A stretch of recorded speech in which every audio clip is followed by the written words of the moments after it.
নমস্কার, আমি প্রভাত কিরণ আপনাদের সকলকে আমার এই চ্যানেলে স্বাগত জানাই।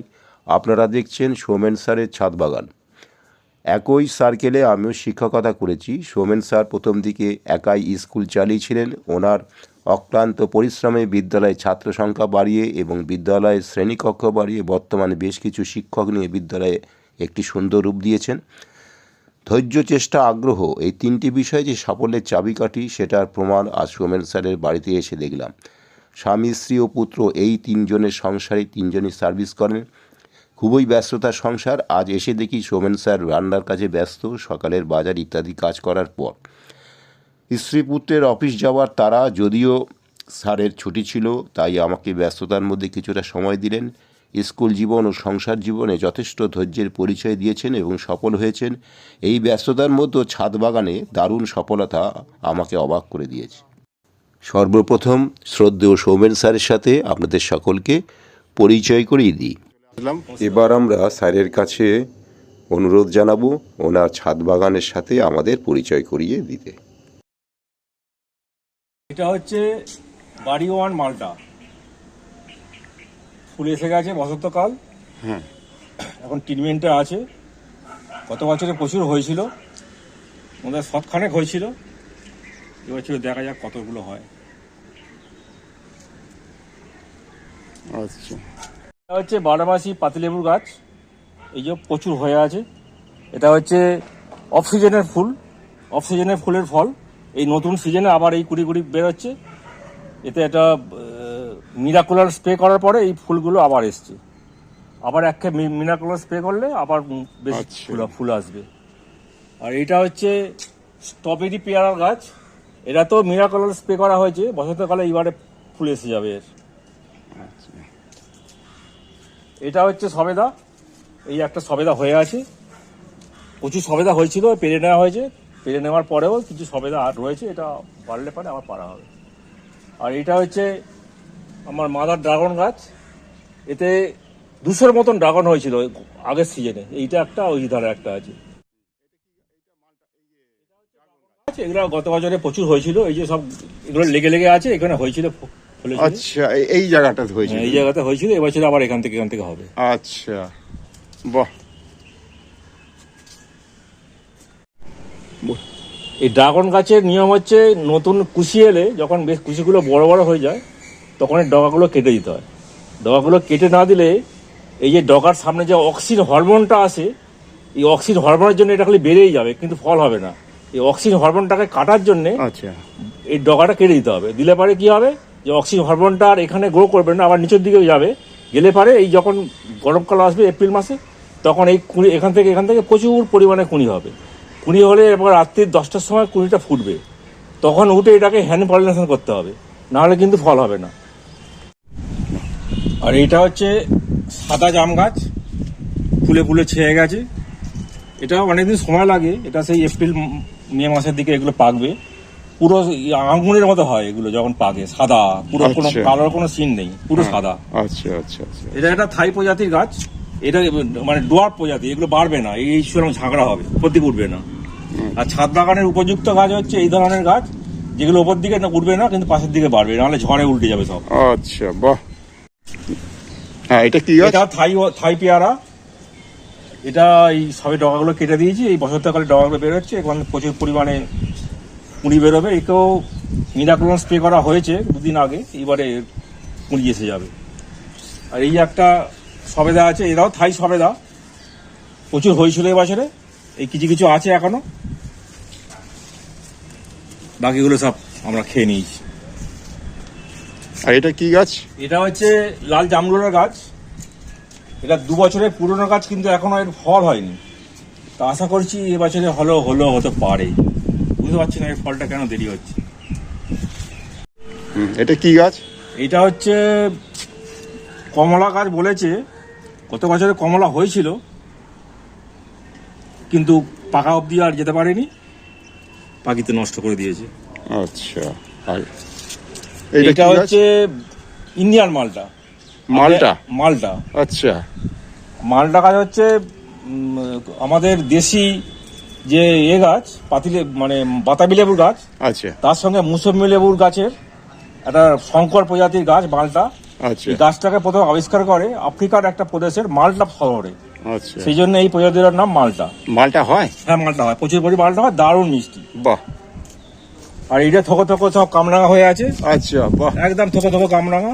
হ্যাঁ। এগুলো টক কামরাঙা না, মিষ্টি কামরাঙা। বাহ দারুন। এই যে প্রচুর থোকো থোকো কামরাঙা হয়ে আছে। বাহ, তাই তো। কামরাঙা মানে শয়ে কামরাঙা হয়, মানে ভেবে ফুলকেও পাবে যায় না। হ্যাঁ আচ্ছা, এটা দেখছি কি গাছ এটা এটা? হচ্ছে বিলেতি, মানে থাই প্রজাতি 12 মাসি বিলেতি আমরা। আচ্ছা এই বছরে 4 বার হয়, কিন্তু আচ্ছা। এখন যেহেতু এই পাতা ঝরার সময়, হ্যাঁ এই বসন্তকাল এলে এবারে পাতা পাতা ভরে যাবে, আবার নতুন ফুল ফল আসবে। এখন এটা এরম হয়ে আছে, কিন্তু এটা মরেনি, আচ্ছা। এরমই আছে। এই কি অনেক বড় হয়? এটা ডুয়াব প্রজাতির গাছ, মানে ঝাঁকড়া হবে, বাসি পারবে না। ছাদ বাগানের পক্ষে উপযুক্ত গাছ, বাহ অনেক ফলে? প্রচুর ফলে। বাহ। হ্যাঁ এটা কি গাছ? এটা হচ্ছে আতা গাছ। এই যে ডগাগুলো কেটে দিয়েছি কদিন আগে, এখান থেকে এইবারে বসন্তকাল আসছে, এবার প্রচুর এখান থেকে পাতা পাতা কুড়ি ফুড়ি বেরোবে। আচ্ছা। কিন্তু এটাও একটা ব্যাপার হচ্ছে, এটা হ্যান্ড পলিনেশন করতে হয়, না হলে এর ফল ধরবে না। Hand politician? Hand pollination hand মানে পলিটিশিয়ান হাত দিয়ে পরাগ সংযোগ। আচ্ছা এবং আচ্ছা। সকাল 8টা থেকে 10টার মধ্যে সূর্য ওঠার আগে এটা করতে হবে। আচ্ছা সকালবেলা উঠতে হবে, ছোট্ট তুলি নিয়ে হ্যাঁ পরাগ সংযোগ করতে হবে, আচ্ছা। করলে তবেই ফল ফলবে। গত বছর 2-4টে ফল ফলেছিল। এইটা হচ্ছে লাল পেয়ারা গাছ। এই যে পেয়ারা একটা হয়েছে, কিন্তু একটা মুশকিল আছে গাছটা। এই গাছটা ঠিক ছাদ বাগানের উপযুক্ত কাজ নয়। আচ্ছা এই কারণে উপযুক্ত কাজ নয়, এই গাছগুলো বড্ড উপর দিকে উঠে যায়। আচ্ছা উপর দিকে উঠে যাওয়ার জন্য একে নিচু করে রাখাটা খুব মুশকিল। আর আচ্ছা উঁচুতে ওঠা মানে ঝড়ে উল্টে যাবে। আচ্ছা এই হচ্ছে। আর হচ্ছে খুব গরম যখন পড়ে, এই পেয়ারাগুলো বড্ড খসে যায়, মানে রাখা খুব মুশকিল। এই জন্য এই গাছটাকে ঠিক ছাদ বাগানের উপযুক্ত কাজ নয়, মাটিতে হলে ঠিক আছে। লেবু গাছ। হ্যাঁ এটা কি গাছ? এটা গন্ধরাজ লেবু, আচ্ছা। তবে এখনো ফলেনি। হ্যাঁ একবারও ফলেনি? একবারও ফলেনি। আচ্ছা অ্যাডেনিয়াম।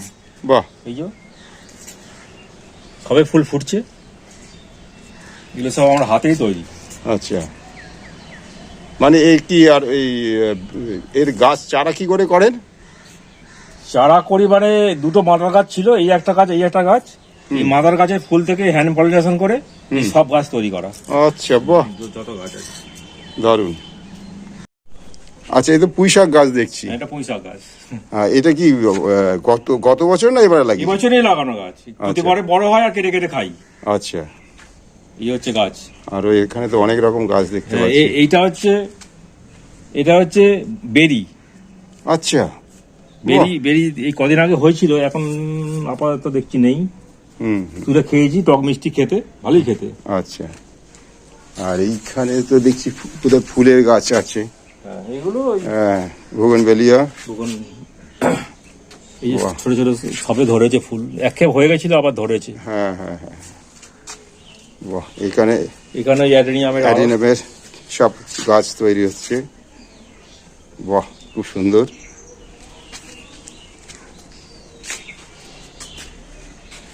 নিচেতে রোদ পড়ে না বলে ওই পাতা বাহারগুলো নিচে থাকে, উপরে রোদ পড়ে বলে ফুলের গাছ ফলের গাছ উপরে। আচ্ছা, এই একটা আম গাছ দেখতে পাচ্ছি আপনি নিচে মাটিতে বসিয়েছেন।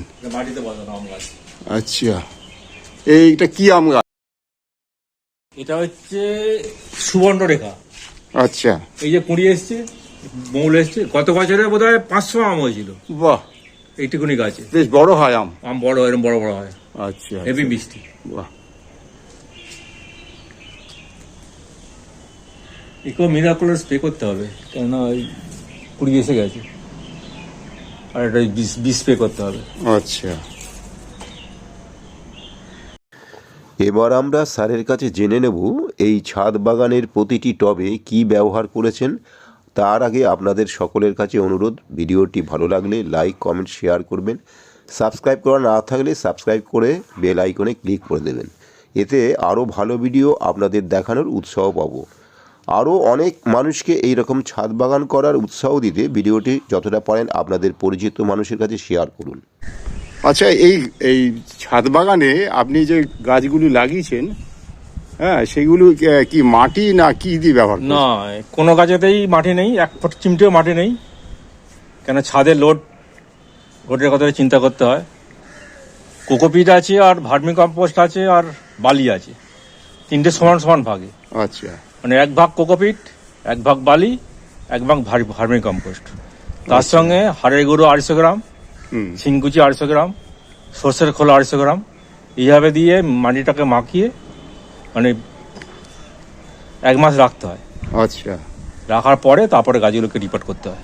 আচ্ছা আর মাসে একবার করে সর্ষের খোলের জল, আচ্ছা আর যখন ফল টল আসে তখন ওই এসওপি মানে সালফেট অফ পটাশ আচ্ছা ওটা দিতে হয়।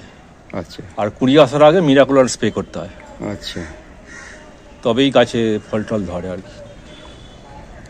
ও থ্যাংক ইউ, ওকে, অনেক অনেক ধন্যবাদ। নমস্কার। হ্যাঁ, খুব সুন্দর লাগলো আপনার এই বাগান। এই ছাদে যে এত সুন্দরভাবে, এত অল্প জায়গার মধ্যে এত সুন্দরভাবে বাগান করেছেন, আমি সত্যি খুবই আনন্দিত হলাম। সময়ের অভাবে যতটুকু হয় আর কি। আচ্ছা, অবসর সময়টা শিক্ষকতা এখনো তো করছেন? করছি। হ্যাঁ হ্যাঁ হ্যাঁ, ঠিক আছে ঠিক আছে, ধন্যবাদ ধন্যবাদ, অনেক ধন্যবাদ।